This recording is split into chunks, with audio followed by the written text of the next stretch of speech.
आस्था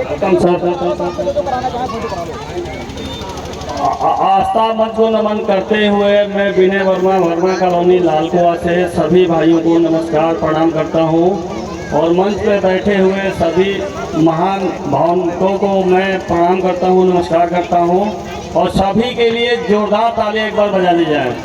मैं एक एक लोगों का नाम ना लेके सोच रहा हूँ कि सबको एक बार में ताली बजा दिया जाए। और मैं कहना ये चाहूँगा ना कि मैं सही बोलिए तो पैसे के लिए नहीं लगा था, मैं तो सम्मान, इज्जत और रुपया सब एक साथ मिला था, तो इसकी वजह से मैं लगा। मेरी एक छोटी बहन खेमवती जी है, छोटी बहन तो पहले लगती थी लेकिन अब बड़ी बहन लग रही है, क्योंकि इन्होंने मुझे छोटा बना दिया गुरु बन के। तो मुझे ऐसा लगता है ना कि इन्होंने ऐसा ज्ञान भरा कि मैं एकदम एक आदमी तो पहले से था, मैंने पैसा भी बहुत कमाया, लेकिन एक थोड़ा सा सम्मान जो मिला ना पूरी जिंदगी लाइफ में लग नहीं रही, कहीं मिल पाता। और ऐसे सिस्टम में जुड़ा हूँ कि पैसा भी आएगा, लाइफ भी बनेगी और इज्जत भी बनेगी, और ऊपर वाले चाह तो मैं गाँव का कुछ एक छोटा मोटा नेता भी बन के ऊपर जाऊँगा। और मेरा ये बहुत बड़ा सपना है। समझिए मैं बड़ा परेशान, जब मैं जहाँ भी कहीं प्रोग्राम लगा मैं सीधे बाइक उठाता था और सीधे चला जाता था, 2 घंटे लेट जाता था लेकिन देख के आता था। मुझे प्रोग्राम बहुत अच्छा लगता था, मेरे दिल को छू जाता था कि किस दिन मैं मंच पे खड़ा हूँ और मैं अपने मम्मी पापा का सम्मान कराऊँ, मैं अपने परिवार का सम्मान कराऊँ। तो मुझे बहुत बड़ी खुशी थी। और एक दिन मैं हल्द्वानी प्रोग्राम देखने चला गया, वहाँ गिरधारीलाल शास्त्री जी का जब मैंने भाषण सुना तो उन्होंने सीधे सीधे कहा ना कि अगर किसी भी व्यक्ति को अगर बड़ा बनना है तो बड़ा कैसे बना जाएगा, तो बड़ा बनने के लिए पानी की तरह दूध में पानी जाके मिल जाएगा तो दूध महंगा हो जाएगा, पानी महंगा हो जाएगा। तो मेरे समझ में बात आ गई, मैंने कहा इससे अच्छी तो कोई बात ही नहीं हो सकती। दूसरी बात यह है कि हमारे महेश सर जी, इनसे जब मुलाकात हुई तो मेरा विश्वास पूरा 100% हो गया। हालांकि मेरे विश्वास में कोई कमी नहीं थी, मैं किसी की नहीं सुनता हूँ, क्योंकि मैं इतना समझदार खुद हूँ ना कि मैं सुनता नहीं किसी की। लोग आके भड़का जाए ना, भड़काने वाला है कैसा ये तो मुझे सोचना है ना कि वो पैदल धरती पे घूमने वाला आदमी वो मुझे ज्ञान देता है कि तुम वो छोड़ दो और ये कर लो, इसमें पैसा कमा लोगे। तो अगर वो पैसा कमाता है तो क्या मुझे थोड़ी समझाता हो आके, तो वो पैसा नहीं कमाता और दूसरे को समझाने चल देता है, तो समझाना तो अच्छा लगता नहीं है कहीं से कहीं तक। ये तो मेरे समझ में आती है कि ये आदमी बेवकूफ़ बना रहा है, न कि जो लोग पैसा कमा रहे हैं वो समझा रहे हैं तो वो बेवकूफ़ बना रहे हैं। वो तो पैसा कमा रहे हैं, मैं देख रहा हूँ कि वो पैसा कमा रहे हैं तो वो तो सही रास्ता दिखा रहे हैं, लेकिन जो गली मोहल्ले में घूमने वाले लोग हैं वो क्या कहता है, अरे यार साला बेवकूफ़ बना दिया तुम लोगों ने, यार बेवकूफ़ी वाला काम कर रहे हो। तो मैं कहता हूँ सर कोई दिक्कत नहीं है, मैंने अपने हौसलों को बुलंद रखा है कि मुझे बेवकूफ़ उनके कहने से नहीं बनना है, मुझे अपने आप को समझदार बन के उनके सामने दिखाना है कि बेवकूफ़ है कौन, मैं हूँ या वो, मुझे दिखाना है उनको। तो इसलिए मैं मतलब बहुत खुश हूँ, जिसका कोई जवाब नहीं है। मैं कभी जीवन में नहीं सोचा था कि ऐसा सम्मान मुझे कहीं से कहीं तक मिलेगा, कोई ऐसा काम नहीं दिखा कि जा। और देखिए मैं एक दुकानदार हूँ, इस गांव का बहुत पुराना दुकानदार हूँ। एक दुकान हुआ करती थी जब मैं यहाँ दुकानदार था, तो मैं 30 वर्ष से दुकानदारी कर रहा हूँ, मैंने पैसे भी बहुत कमाए। लेकिन आज ऑनलाइन का जो सिस्टम आया है ना, ये ऑनलाइन के सिस्टम ने सब व्यापार को खराब कर दिया है, रोजगार खत्म हो गया है ही नहीं कारोबार। एक दिन दुकानदारी, हेलो एक दिन हेलो एक दिन दुकान में होली के लिए सामान लाओ, आधा सामान बिकता आधा बिकता ही नहीं, इतनी दुकानें हो गई। तो आदमी कारोबार ना व्यापार सब खत्म हो रहा है। तो नेटवर्क क्योंकि ऑनलाइन सारा काम हो गया है, सारा काम ऑनलाइन हो गया है, सारा काम ऑनलाइन हो गया, तो हमें भी ऑनलाइन वाला ही काम करना चाहिए ताकि ऑनलाइन से पैसा आए। देखिए कोई ठेकेदारी का और ऑनलाइन वाला काम सारा हो गया, तो हम भी ऑनलाइन जैसा काम क्यों ना करें। अब पुराने जमाने की दुकानें हो गई और लोग ऑनलाइन से सामान मंगा ले रहे थे, तो दुकानदारी भी होने को राजी नहीं। हमारे प्रेमपाल भैया एक दिन मिले और बोले ना कि विनय भाई तुम दुकान बंद करो और प्रोग्राम देखने चलो, दुकान बंद करो और प्रोग्राम देखने चलो, मैं तुम्हें 5000 रुपये दूंगा, तुम चाहे जो भी करोगे, दुकान बंद करोगे 5000 रुपये दूंगा था। तो मेरे को उस दिन मेरा दिमाग चकरा गया, मैंने कहा पता नहीं क्या हो गया यार, ये बंदा कितना पैसा कमाता है, ये तो लग रहा है मेरे से भी ज्यादा पैसा कमा रहा है। और बोला भैया देखोगे अगर ना समझ में आए तो कोई बात नहीं, मैं तुम्हें 5000 रुपये शाम को अगर ले। मैं वहाँ देखा और मुझे महेश सर मिले और उन्होंने समझाया, उन्होंने कहा कि वर्मा जी एक बार मेरा रिजल्ट देख लो, हम झूठ नहीं बोलते हैं, रिजल्ट पे काम करते हैं, पासबुक दिखाया, चेक दिखाया और मेरे समझ में आ गई। मैंने कहा भाई काम करने लायक काम है ये, चाहे दुनिया कुछ भी करे उससे कुछ नहीं करना, मुझे काम करके दिखाना है, मुझे काम करके दिखाना है, मैं बड़ा आगे बन के दिखाऊंगा और मैं किसी की नहीं सुनने वाला।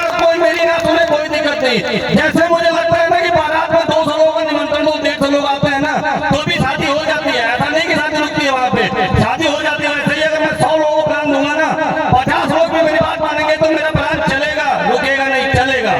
तो ऐसा ही मैं चाह रहा हूँ कि सब लोग मेरी बातों को ध्यान दें। और मैं या तो मैं वैसा फर्जी आदमी होता तो कोई दिक्कत नहीं, मेरी बात सुनने की जरूरत नहीं थी। मैंने भी बहुत बड़ा अपना इज्जत बना रखा और मैं चाह रहा हूँ कि आगे भी मेरी इज्जत खराब ना हो। भैया पैसे लगाओ और काम करो, पैसा ना आए तो पैसा मेरे घर से ले जाना। काम करो और पैसा ना आए तो पैसा मेरे घर से ले जाना। मैं इतना पैसा रखा हूँ कि दे दूंगा आप लोगों को पैसा, समस्या कहीं नहीं आएगी पैसा देने के लिए। इसलिए काम करो और पैसा ना आए तो पैसा मेरे से ले जाना और किसी से पैसा लेने की कोई जरूरत नहीं है। तो सबों के सम्मान में एक बार जोरदार तालियां हो जाए। हमारी खेमती छोटी बहन नहीं, बड़ी बहन के सम्मान में जोरदार तालियां हो जाए। हमारे महेश सर के सम्मान में तालियां हो जाए। हमारे जाति बिरादरी के ढाईलाल वर्मा जी के सम्मान में जोरदार तालियां हो जाए। हमारे ड्रीम हाउस केपी सर के सम्मान में जोरदार तालियां हो जाए। मेरे प्यारी बड़ी टीम के सम्मान में जोरदार तालियां हो जाए। मेरे आस्था परिवार के पूरे परिवार के लिए जोरदार तालियां हो जाए। मेरे मम्मी पापा के लिए तालियां हो जाए। मैं बहुत खुश हूँ, आज क्या बताऊँ, मतलब हनुमान जी होता तो सीना तीर के दिखाता, लेकिन मैं कसम से ना, पैसा तो मैंने बहुत कमाया, पैसे मैंने कोई कम कहीं नहीं कमाया। पैसे मैंने बहुत तालियां हो जाए सबकी, जोरदार तालियां। ऐसी बातें बहुत आपके अंदर तो खून खौल जा रहा है। घर मेरे वो 12,500 पे कुछ भी नहीं है। जुनून सवार हो जाता है आप लोग। मैं इतना खुश हूँ ना, 12,500, हालांकि मेरे लिए कुछ नहीं है, आप लोगों के लिए भी कुछ नहीं है। 12,500 कहाँ था, कहाँ चला जाता है।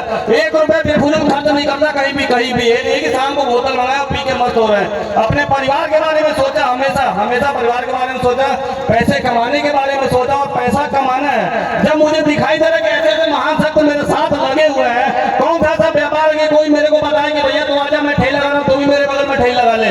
कोई ऐसा व्यापार है क्या कोई कह दे, या कोई व्यक्ति है ऐसा कि मैं अपनी दुकान खोल लगा हूँ, तू भी आजा मेरे बगल में दुकान डाले और तू भी पैसा कमाएगा। मुझे ऐसा लगा कि नेटवर्क ऐसा एक सिस्टम है। और एक तो सबसे बड़ी खुशी की बात है कि लोग आजकल मोबाइलों पे ना, मोबाइल पे नेटवर्क कर रहे हैं। ना कुछ आता, ना किसी का पता कब चली जाएगा उसका भी कोई पता नहीं। लेकिन मैं इस नेटवर्क को देखा ना, मैंने जब अजय छावा जी को देखा तो मैंने कहा यार, जो बनाने वाला वो भी हमारे साथ है और कमाने वाला वो भी हमारे साथ है। तो मुझे बाहर भटकने की कोई जरूरत नहीं, मैं बाहर कहीं भटकता नहीं किसी के चक्कर में। मुझे काम करना है तो करना है। हमारे रामायण भैया एक फोन किया और ज्वाइन हो गए। जिसको भी मैंने फोन करके बात किया हुआ तो वो ज्वाइन ही हो गया होगा, कोई बचा नहीं कि ज्वाइन ना करे।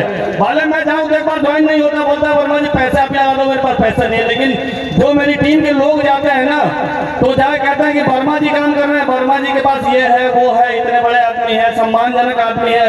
और यहाँ से बात कराता है, मैं फोन करता हूँ, मैं बोलता हूँ भैया लग जाओ यार, टेंशन लेने की कोई जरूरत नहीं। तो तुरंत लोग फॉर्म भरा देते हैं। और सही बताऊं आप लोगों को, कल परसों से जो पैसा चेक वाला आया है ना अकाउंट में, मैंने अपने जीवन में ना पैसे तो बहुत कमाए, लेकिन बैंक में कोई पैसा नहीं देखा मैंने। हाथ में आया इधर से उधर चला गया, लेकिन अभी धक पैसा आता। परसों तो इतनी बड़ी खुशी होती ना, एक बार देखा गया 11,000 आया, फिर 20,000 आया, फिर 15,000 आया। जैसे जैसे चेक है ना, सारा चेक बैंक से जब क्लियर हुआ था, धक पैसा आता। मैंने कहा ये सारा खुशी के पल आ रहे हैं। अब सोचने की कोई बात नहीं, किसी की सुनने की कोई बात नहीं है। अब मैंने कहा ना एक बार कि ये सोच लीजिए कि बारात में अगर 10 लोग कम आए तो भी शादी होती है, वैसे ही अगर कोई 10 लोग कहना नहीं मानेंगे ना तो भी मेरा नेटवर्क होगा। क्या लोगों ने 4 लोगों ने मुझे मना कर दिया तो क्या मंच पर नहीं खड़ा हुआ हूँ? क्या मंच पे खड़ा हुआ ना। तो यही कहना चाह रहा हूँ कि आप लोग काम करिए, काम बहुत अच्छा है, बहुत अच्छा है, बहुत अच्छा। मैं क्या कहूँ, तो जब सामने हमारे प्रूफ है, पीछे गुरु लोग बैठे हुए हैं कमाने के लिए, बताने के लिए, आपसे थोड़ी कह रहे हैं कि आप पैसा लगाओ और आप हमारे पीछे चलो। वो कहता है बिल्कुल बाइक मेरी, पैसा मेरा, खर्चा मेरा, आपको खाली गाड़ी पे बैठना और चलना है। अब इससे बड़ी खुशी का कोई व्यापार होता है क्या? इसके बाद भी ना समझ आदमी तो उसकी बड़ी बेवकूफी है या हमारी बेवकूफी है। और आदमी दूसरों को कहता है कि तुम बेवकूफ वाला काम कर रहे हो। अरे काहे का बेवकूफ वाला काम कर रहे हो भैया? तुम कितना समझदार हो तो पता चलता है। जो बेवकूफ होते हैं वो बोलते हैं कि मैंने सारी दुनिया देख ली है। दुनिया देखने वाले तो कोई ऐसा व्यक्ति नहीं जो बता दे मेरे को मैंने सारी दुनिया देखी है। जैसा हमारे भाई साहब ने कहा था, कोई नहीं। बेवकूफ आदमी तो फड़फड़ाता है, खाली करता नहीं है। और काम करने वाला आदमी काम करता है, वो फड़फड़ाता नहीं है, वो काम पे ध्यान देता है बस। तो मैं चाहूंगा कि सबके लिए जोरदार तालियां हो जाए एक बार हमारे वर्मा जी के लिए भी पूरा जोरदार तालियां हो जाए। साथियों जोरदार तालियां। और इनके जोश, इनके जुनून को देखने के बाद आप लोग भी एक संकल्प करके जाए कि आने वाले अगले 3 माह के बाद ऐसा ही सम्मान अपने गांव में, अपने क्षेत्र में, अपने शहर में, अपने मोहल्ले में मुझे भी कराना है। तो पुनः एक बार इनके सम्मान में जोरदार तालियां हो जाए। और मैं इनके पिताजी से भी कहना चाहूंगा कि 1 मिनट में अंकल जी आप अपनी बात भी जरूर रखें। आज आपको कैसा लग रहा है? आपके बेटे ने एक ऐसा काम करके दिखाया है जिसके लिए आज हजारों लोग दुआ कर रहे हैं और आपका भी साथ में सम्मान हो रहा है। तो 1 मिनट में आप अपनी बात जरूर रखें। आज आपको कैसा लग रहा है? धन्यवाद। आज शिव मंदिर के प्रांगण में एक आस्था परिवार के माध्यम से एक सभा का आयोजित हुआ, जिसमें हमें लग रहा है कि दूसरे के एक जनसभा होती है राजनैतिक, उसमें कहा जाता है कि फलाने का हाथ मजबूत करो, लेकिन ये कहती है कि अपना हाथ मजबूत करो, अपना हाथ मजबूत करो, अपने पैरों पर खड़े हो। देखिए, दिए अंधेरा है तो दिया जलाना पड़ेगा उजाले के लिए, अंधेरा है तो दिया जलाना पड़ेगा, उजाला हो जाएगा। आप लोग इनसे जुड़िए, हमें अति आनंद हो रहा है, बहुत खुशी हो रही है। हमारे लड़के के माध्यम से आप लोगों का दर्शन हुआ, महान महान लोगों का दर्शन हुआ। ये इतने लोगों से दर्शन कितना मुश्किल था, लेकिन आज हमारे लड़के के माध्यम से और आस्था परिवार से हमारा दर्शन हो गया। बहुत खुशी, बहुत बढ़िया हो रहा है। आप लोग जुड़ने का कोशिश कर रहे हैं। हमारे लड़के ने कहा कि अगर किसी के पास पैसा की कमी है तो खुद ले जाए, ये तो देगा, मैं खुद ही देने के लिए राजी हूँ। मैं पैसे दूंगा, जितने लोगों को चाहिए उतने लोगों को पैसा दूंगा मैं। और जुड़ने का कोशिश करिए, आप लोगों का मान सम्मान ऐसे ही होगा और चढ़ बढ़ के होगा, और अपने आप पर खड़े हो जाइए। धन्यवाद। एक बार जोरदार तालियां हो जाए साथियों, जोरदार तालियां हमारे अंकल जी के लिए।